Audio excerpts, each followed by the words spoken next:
Isang mapagpalang araw sa inyong lahat, Luzon, Visayas at Mindanao, saan man kayo sulok ng mundo ay mag-ingat kayo palagi mga kabayan. Dito na naman tayo sa Pasay Manila Bay Reclamation Project upang mag-update mga kabayan. Dito tayo sa seawall ng SM Mall of Asia mga kabayan. Kung makita nyo itong dredging vessel yan.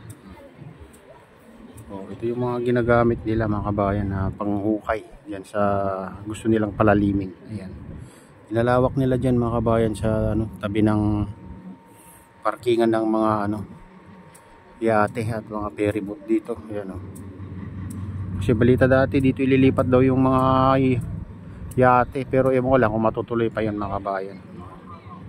Abangan na lang natin sa mga susunod na araw kung matutuloy kasi pinapalawak nila dito. Ayan. Saka dito kahapon mga kabayan tinambakan nila dyan banda. Ito. Ayan, tinambakan nila kahapon dyan. Pero walang lumitaw na island mga kabayan.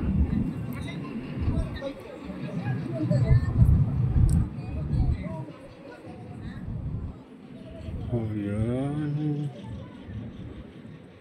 Mayroon tayong nakikitang nagbubuhos pero doon sa kalagitnaan. Ayun, doon banda. Sige natin. Kaya na ang abutin.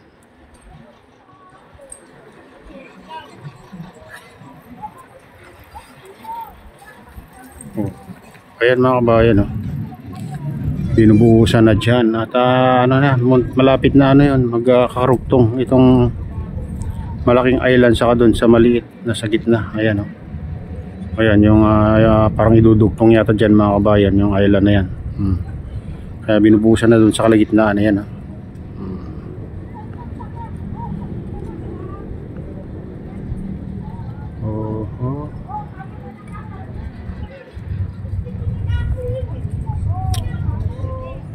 wala tayong nakikitang nagtatambak ngayon dito sa malapit mga kabayan.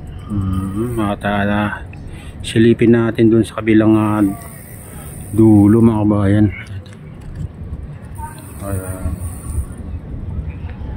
Doon banda. Ayan, pupunta tayo doon. Tara na, samahan niyo ako.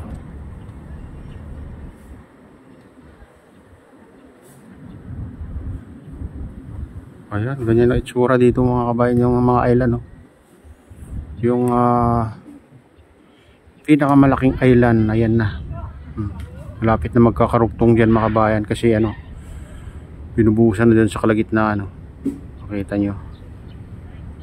Ayun, konti na lang at magkakarugtong na itong pinakamalaking island dito. Yung 360 hectares. Ayan mga kabayan. Ayan yung mga bagong tambak. Saka dito idudugtong siguro dyan mga kabayan. Ayan.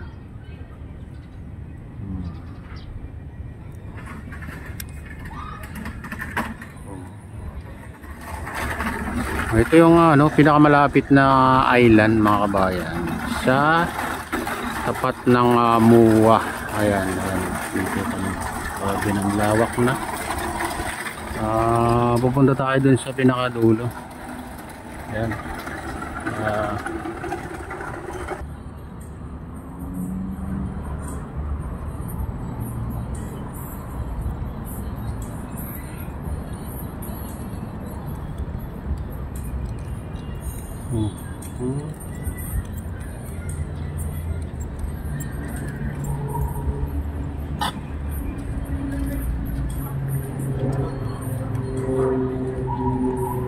Ganyan nakalawak mga kabayan itong island dito sa pinakamalapit na island sa tapat ng MUA mga kabayan. Pupunta tayo dun sa pinakadulo.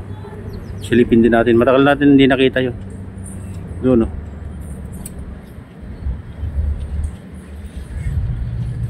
ayun. Yan banda.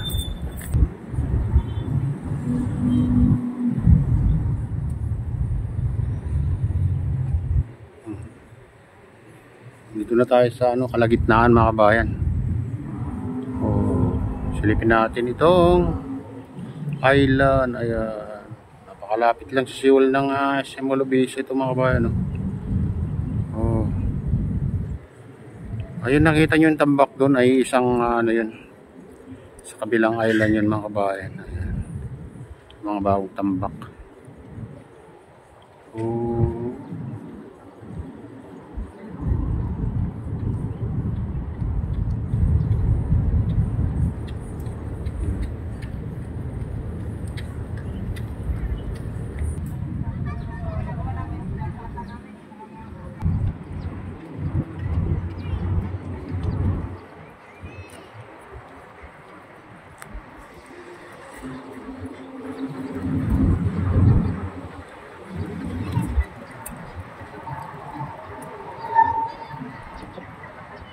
Ayan, dito na tayo sa pinakasentro mga kabayan. Itong tapat ng MOA. Ayan, ito yung island kung makita nyo. Talaga ng ano, dito na yung mga heavy equipment mga kabayan. Mga backhoe, deloader mga kabayan. Ayan.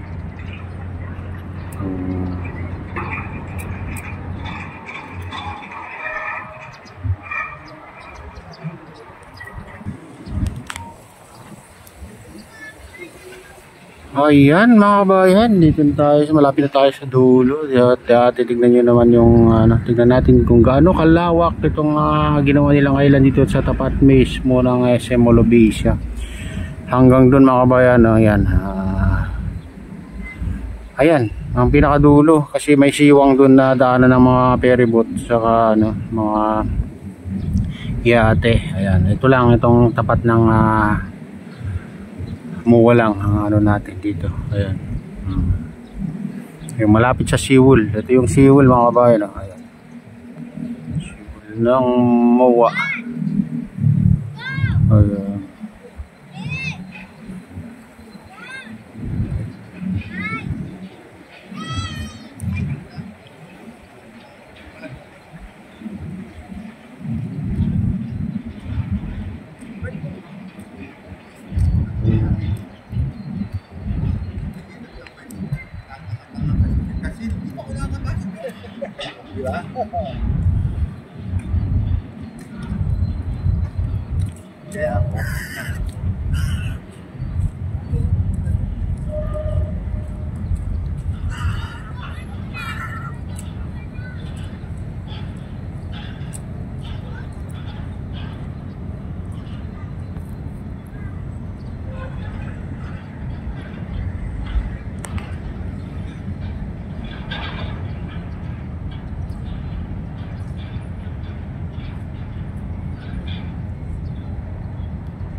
Ang lawak na rin tong mga kabayan, no? Akala mo puro ano na yan, pero akala mo nagkakarugtong lahat itong island na to, pero hiwa-hiwalay yan mga kabayan.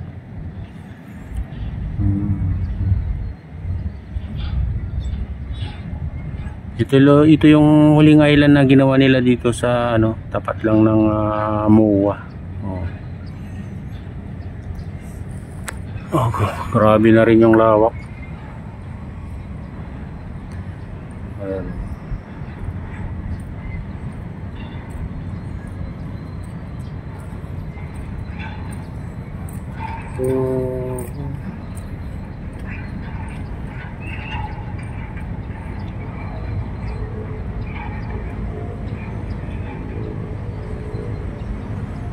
Dito naman banda mga kabayan, nasa malapit na sa dulo yan, no?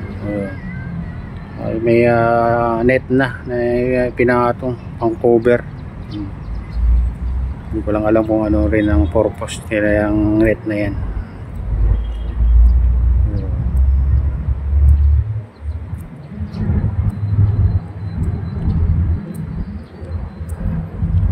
Ayan ang pinakadulo yan. Tapat din ang dulo ng yan MOA mga kabayan. Kasi doon sa kabila, ayan, iba na rin ang may-ari niyan, mga building na yan mga kabayan. May kanal dyan na malaki dito banda. Ayan, pagitan.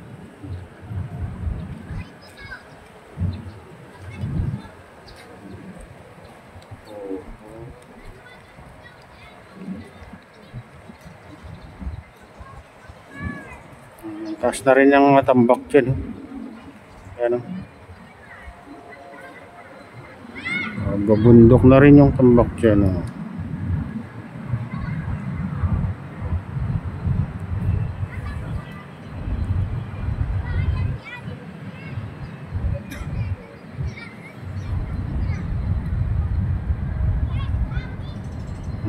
Daming barko dyan sa gitna. Kaya, mga barko. Pero naka-standby mga kabayan. Yung mga barko doon sa gitna. Oh, ayan. Yan malalaking barko.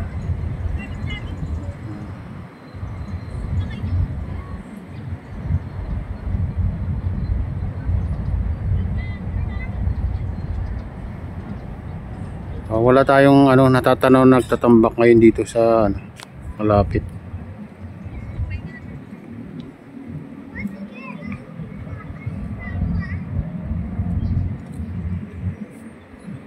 Ayan mga kabayan, ito na yung latest update dito sa Pasay, Manila Bay Reclamation Project. At shoutout nga mula sa lahat ng OFW, mga immigrants sa ibang bansa. Shoutout sa inyong lahat. Shoutout din sa lahat ng vloggers. Shoutout din sa lahat ng sumusuporta sa aking YouTube channel. Sana hindi kayo magsawang sumuporta. Shoutout din sa lahat ng viewers, mga nag-like, silent subscribers, silent viewers, mga nagko-comment. Ayan, mega loud shoutout sa inyong lahat. Sana ay lagi kayong nasa mabuting kalagayan at ligtas sa araw-araw. Ayan. Shoutout din kay Kuya Yo, kay Ate Lynn, kay Kuya Rex sa aking misis. Ayan, shoutout din kay Kadeo Official sa kanyang pamilya. Mega loud shoutout sa inyong lahat. Kay Kuya Eddie, ayan, shoutout din kay Idol Douglas. Ayan, shoutout din kay Ma'am Jasmine dyan sa Taiwan. Ayan, shoutout din kay Mamaan, kay Idol Pablito, kay Victor Vlogs. Ayan, shoutout sa inyong lahat. At shoutout din kay Sherbal Ayala at kay Maki TV. Ayan, kay LR TV. Ayan, shoutout sa inyong lahat. At shoutout din kay Sagubang Baykada. Ayan, sa aking kagrupo. Ayan, shoutout din sa Golden Bikers. Ayan, mega loud shoutout sa inyong lahat mga idol.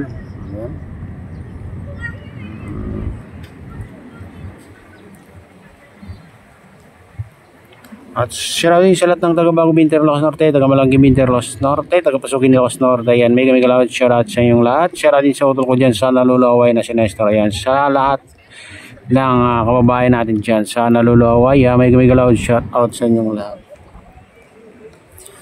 Pagpalain na lang Diyos at ingat kayo palagi. God bless us all. Bye.